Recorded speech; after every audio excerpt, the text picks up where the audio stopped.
Very, very high. These aren't just confident words. They're a defiant promise fired directly from the top. When the chief executive officer of the company that owns Rockstar Games looks into a camera and gives that answer about the release date for Grand Theft Auto 6, the entire gaming world stops and listens. But after more than a decade of waiting, after one official delay already, and with the monumental weight of expectation crushing down, can we truly believe that the finish line is in sight? Today, we are breaking down this bombshell statement from Take-Two Interactive CEO, Strauss Zelnick. We're going to dissect what his very, very high level of conviction actually means for the millions of fans who have been holding their breath for the most anticipated video game in history. Is May of 2026 the final locked-in date for our return to Vice City? Or is this just another move in a high-stakes corporate game designed to appease investors and keep the hype train from derailing? In this deep dive, we're going to explore every angle. We'll analyze the immense pressure cooker environment at Rockstar Games and why this public declaration is so significant. We'll unpack the company's delicate dance between managing insane expectations and their legendary reputation for perfectionism. And of course, we'll revisit everything we know about the game itself, from its sun-soaked, crime-ridden setting to its revolutionary dual protagonists, Lucia and Jason. Stick around because the road to GTA 6 just got a whole lot more interesting. Let's begin with the moment that sent shockwaves through the industry. In an interview with CNBC, a platform not typically known for gaming news, but for hard-hitting financial analysis, Take-Two CEO Strauss Zelnick was put on the spot. The question was direct, stripped of all fluff. What was his level of conviction that Grand Theft Auto 6 would hit its revised release window? Without a moment's hesitation, Zelnick responded, "Very, very high, obviously." That single three-word phrase, repeated for emphasis, is arguably the most concrete piece of information we've had about the game's launch since the initial trailer dropped. This wasn't a vague corporate statement buried in a quarterly earnings report. This was a direct personal assurance from the man at the very top of the food chain, broadcast on a major financial network. The implications are enormous. A statement like this isn't just for the fans, it's for Wall Street. It's a signal to investors that their flagship product, the golden goose that is GTA, is on a stable flight path. Any wavering, any hint of uncertainty could send stock prices tumbling. Zelnick's confidence suggests that the development milestones are being met and that the final, grueling stretch of production is proceeding as planned. But let's not forget the context here. This promise comes on the heels of a delay. Initially, Rockstar Games had pointed towards a fall 2025 release. That announcement itself was a monumental event. But as the months ticked by, whispers of trouble began to circulate. Then, earlier this year, the official confirmation came. The release was being pushed back to the spring of 2026.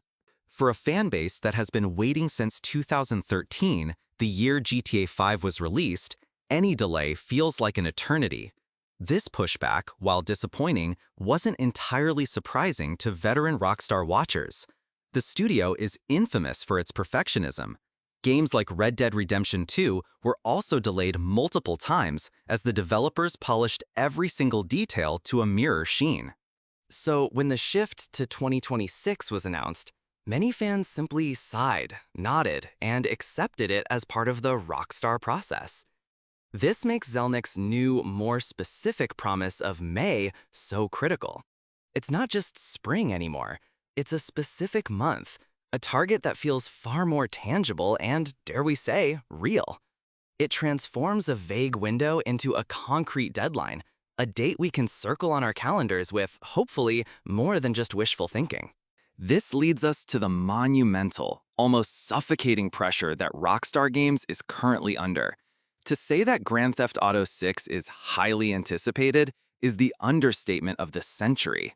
Its predecessor, Grand Theft Auto 5, is not just a game, it's a cultural phenomenon. It has sold over 195 million copies worldwide, making it one of the most successful entertainment products of all time, outgrossing blockbuster movies and best-selling albums.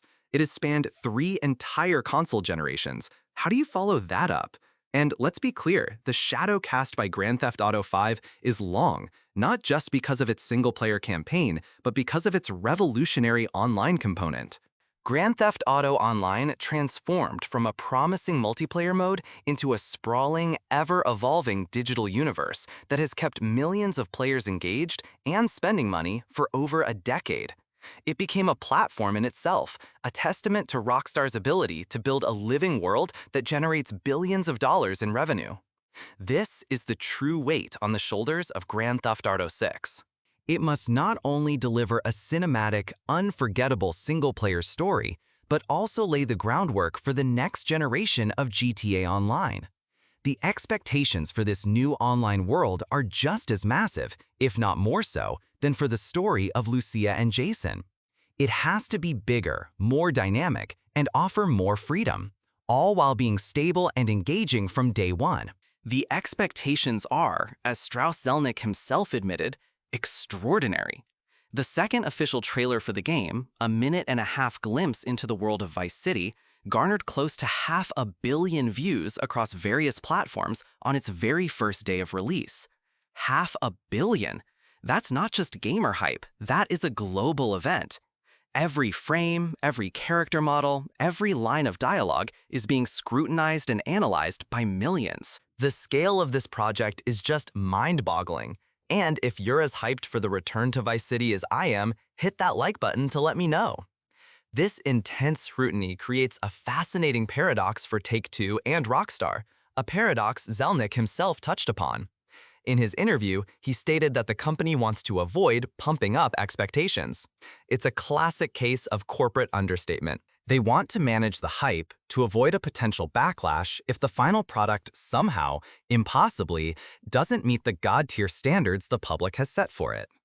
Yet, in the very next breath, Zelnick celebrated Rockstar's legacy, saying, "Rockstar's whole stock in trade is to have these extraordinary expectations and still to beat them. I know that's their goal." This is the tightrope they are walking. On one hand, they want to temper the hype. On the other, their entire brand is built on exceeding that hype. It's a testament to their track record that they can even make such a bold claim. From the revolutionary three-dimensional world of Grand Theft Auto 3 to the sprawling, living state of San Andreas and the intricate narrative of Red Dead Redemption 2, Rockstar has consistently pushed the boundaries of what's possible in video games. They don't just make games, they create worlds. And they know that the world expects GTA 6 to be another generational leap forward.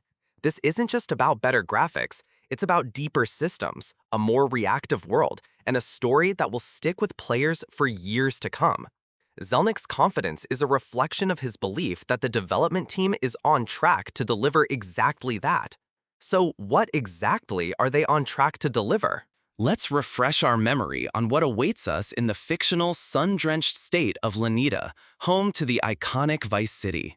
For the first time in the series' main entries, we will be playing as two protagonists from the get-go, a duo named Lucia Caminos and Jason Duval.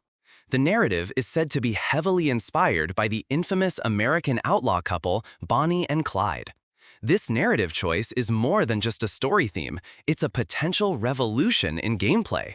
Imagine missions where character swapping isn't just a convenience, but a strategic necessity. Perhaps Lucia has skills in infiltration and social engineering, while Jason is the muscle and the getaway driver. The interplay between them could form the core of every major set piece.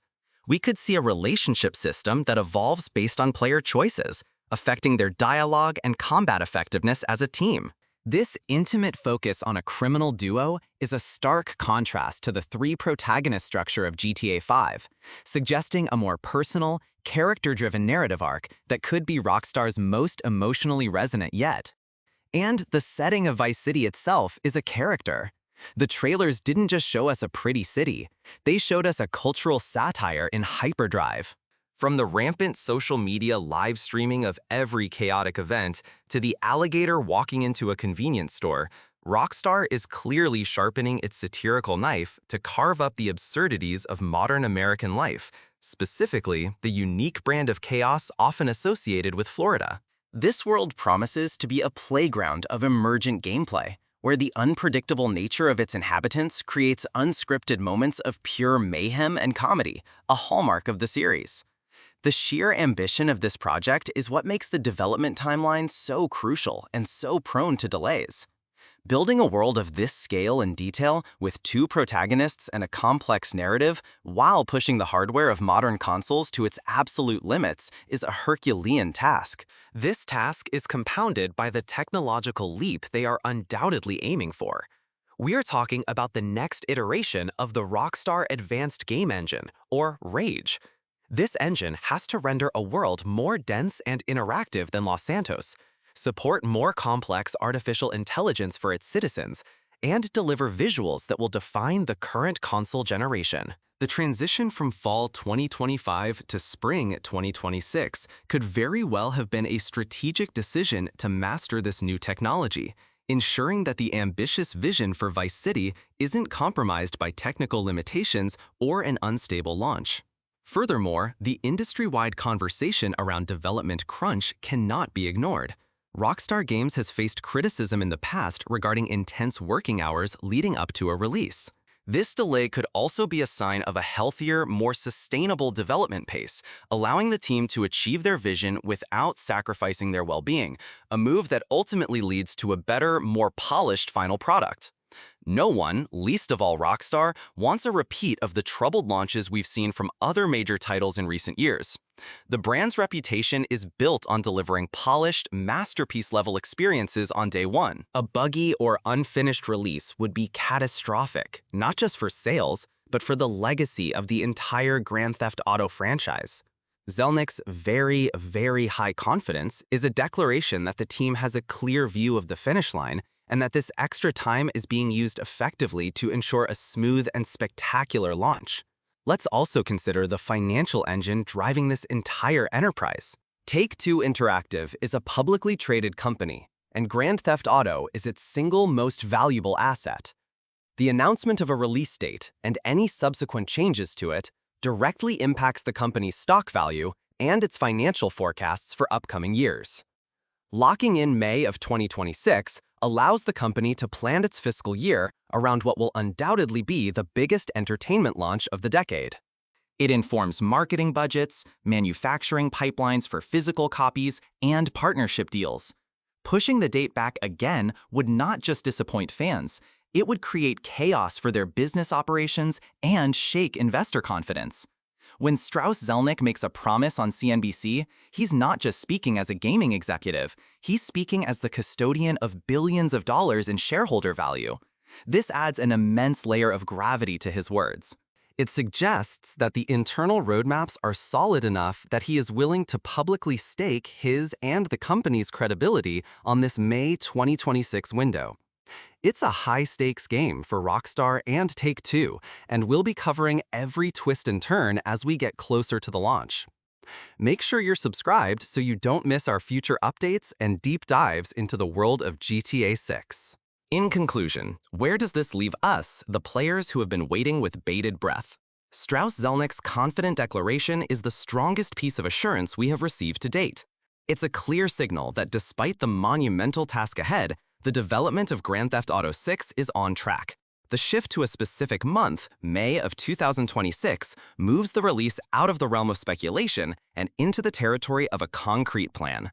While the history of Rockstar Games teaches us that delays are always a possibility in the pursuit of perfection, this public and high-profile promise from the CEO carries significant weight.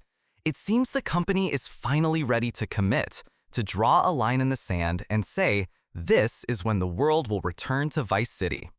The hype is real, the expectations are stratospheric, and the pressure is unimaginable. But for the first time in a long time, it feels like the end of this long wait is truly in sight.